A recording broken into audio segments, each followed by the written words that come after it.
all done with CBN now. We have joining us virtually Abayomi Ajayi. He's going to be talking about what this is doing to investors' confidence, because it's a business show you're watching. So that means we're very concerned about the economy and how investors are reacting.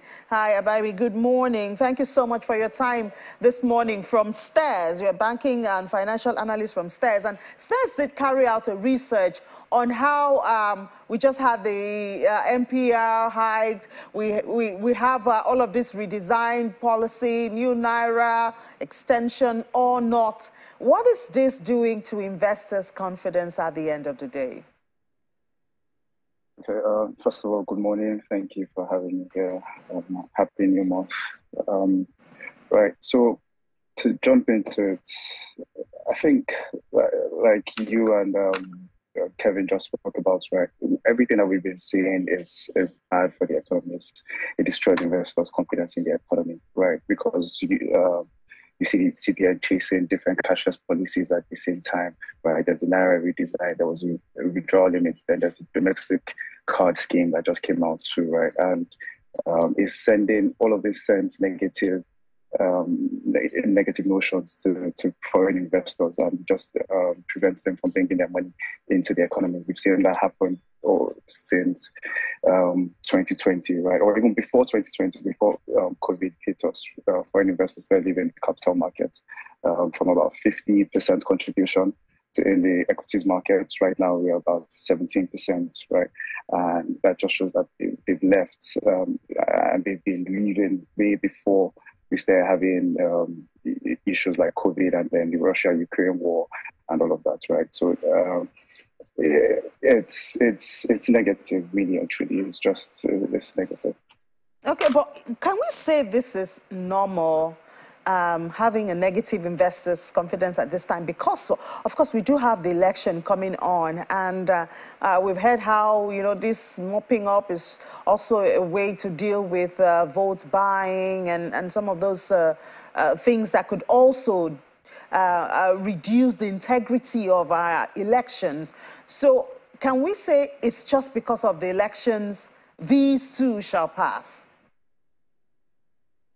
No. So I think the election adds extra uncertainty, right? So what we've seen, especially with this election, is that this is the first time in Nigeria's democratic history that there's a third force, there's a viable third force, right? So that's on its own, it's an uncertainty on its own, it's a factor to consider. But then you now add what the CBN is doing, right? Especially, and we've seen that the negative impact of that on the banking sector, right? So if you look at last year, 2022, even as the entire NGX was up about 20%, we saw the banking sector decline about 2%, right? And that just shows the negative impact of the CBN's policies and how people perceive the policies as more punitive than it is to help or to enable the economy. So how do we get out of this? How do we wait until after the election, perhaps, and then start putting some measures in place to win back the confidence? Our FDI now is not even something to be discussed. Or are there things that can be done even within or pre-elections? Election is in 24 days, you know, that can actually make a change. Well, I think maybe better communication would help. Better communication would help, because if you look at how the Naira redesign was announced and how the withdrawal limits were also announced, the notion that came out, or what people could perceive from the CBN, is that he was doing it to punish punish people, right? Instead of it being more of like a cashless policy drive, it seemed to have a punitive measure to it. So unless before the elections, maybe better communication on part of the CBN could help, right? And then after the elections, whoever comes back in, they know that they have a lot of work to do, especially in terms of ensuring monetary policy independence, because what we've seen right now is that the monetary policy and fiscal authorities, right? Monetary policy authorities and fiscal authorities are sort of colluding, right, or they are in cahoots to information of policies, which is not meant to be. We know the importance of a credible CBN, right? That's the only way that your policies would be effective. If you look at the performance of Naira, why Naira adoption has been slow, most people say that is because of a lack of trust in the CBN.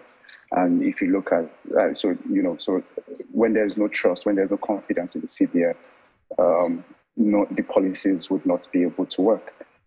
So right now, I think the better communication on this CBN, on the current administration would help. But then the president that comes in needs to ensure that guarantee monetary policy independence. That's the only way that we can come out of this mess. That's the only way that inflation can go down. We can, ensure stable exchange rates and productivity picks up.